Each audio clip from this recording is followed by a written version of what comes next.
Hello friend. आज की इस वीडियो में मैं आप लोग को कक्षा 12 जीव विज्ञान मोस्ट इम्पॉर्टेंट क्वेश्चन बताएंगे जो आपकी बोर्ड परीक्षा में 100% आएंगे। और ये क्वेश्चन इतने इम्पॉर्टेंट है कि अगर आप लोगों ने इसको तैयार कर लिया तो आप लोग को 20 मार्क्स पाने से कोई भी नहीं रोक सकता। चलिए वीडियो को स्टार्ट करते हैं बिना देरी किए। अगर वीडियो पसंद आए तो लाइक एंड सब्सक्राइब करना मत भूलिएगा। चलिए देखते हैं। चिकित्सीय सगर्भता समापन से आप क्या समझते हैं? यह एक प्रकार की ऐसी तकनीक होती है जिसमें गर्भ अवधि पूर्ण होने से पहले ही गर्भपात करा दिया जाता है। यह प्रक्रिया प्रथम तिमाही अथवा 12 सप्ताह तक ही सुरक्षित होती है।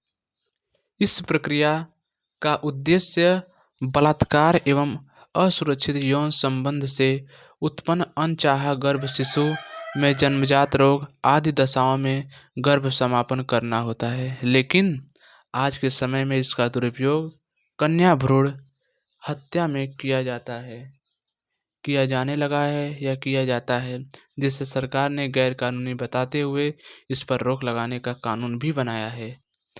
दोस्तों, चिकित्सीय सगर्भता समापन को एक और नाम से जानते हैं जो एमटीपी को चिकित्सीय सगर्भता समापन के भी नाम से जानते हैं। इसका full form medical termination of pregnancy होता है। अगर पेपर में चिकित्सीय सगर्भता समापन पूछे या एमटीपी पूछे तो दोनों एक ही है। आप ये पूरा लिख दीजिएगा, आपको 5 मार्क्स मिल जाएंगे। अब देखते हैं सेकंड क्वेश्चन कि उल विभेदन या एमनियोसेंटेसिस पर कथन लिखिए। उल विभेदन ये इसका हिंदी नाम है, ये इसका इंग्लिश नाम है, लेकिन पेपर में कभी कभार उल विभेदन या एमनियोसेंटेसिस भी पूछ देता है, अर्थात वो इंग्लिश में भी पूछ देता है। ऐसी यह एक प्रकार की ऐसी तकनीक होती है जिसका उपयोग करके गर्भावस्था में भ्रूण की गुणसूत्र असामान्यता तथा अन्य अव्यवस्था की जानकारी के लिए किया जाता है। इसमें गर्भाशय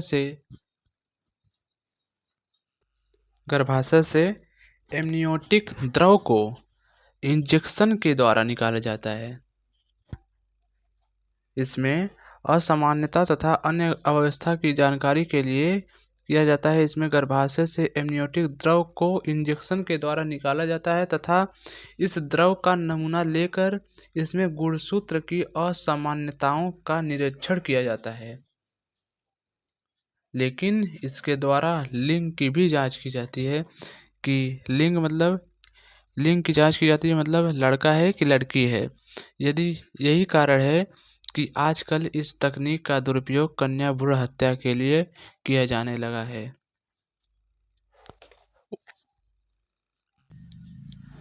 थर्ड क्वेश्चन देखते हैं कि अवशेषी अंग क्या होता है। अवशेषी अंग क्या है? मनुष्य की किन्हीं 2 अवशेषी अंगों के नाम लिखिए। जीवधारी के पूर्वकालिक क्रियाशील अंग जो जीवधारी द्वारा उपयोग न किए जाने के कारण अवशेषी हो गए हैं, अर्थात भविष्य में समाप्त हो जाएंगे, ऐसे अंगों को अवशेषी अंग कहते हैं। मनुष्य में पाए जाने वाले कुछ अवशेषी अंग इस प्रकार हैं कि शरीर पर बाल, कड़, पल्लव, पेशियाँ, अक्ल, दाढ़ आदि ऐसे अवशेषी अंग हैं जो भविष्य में या तो समाप्त हो जाएंगे या तो अवशेषी हो जाएंगे।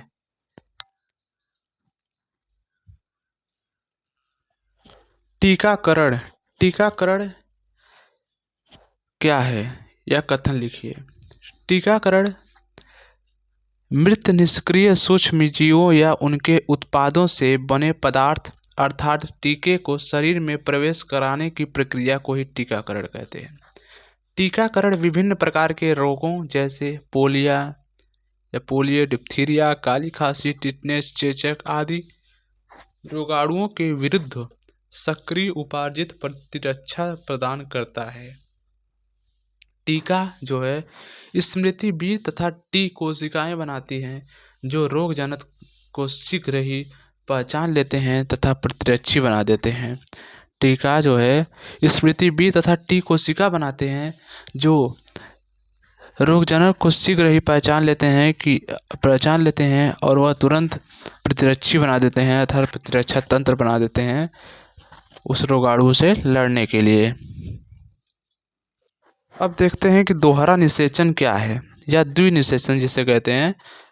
दोहरा निषेचन या द्विनिषेचन बात एक ही है, पर टिप्पणी लिखिए। पराग नलिका में दोनों नर केंद्रक नर युग्मक की भांति व्यवहार करते हैं या नर युग्मक की तरह कार्य करते हैं तथा भ्रूण कोश की तरह भ्रूणकोश में पहुंचने के बाद एक नर युग्मक अंड कोशिका से निषेचित हो जाता है तथा दूसरा नर युग्मक द्वितीय केंद्रक से।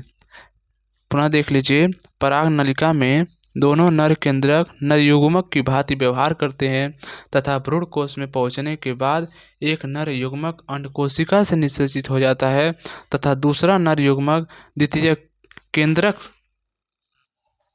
केंद्रक से निषेचित हो जाता है।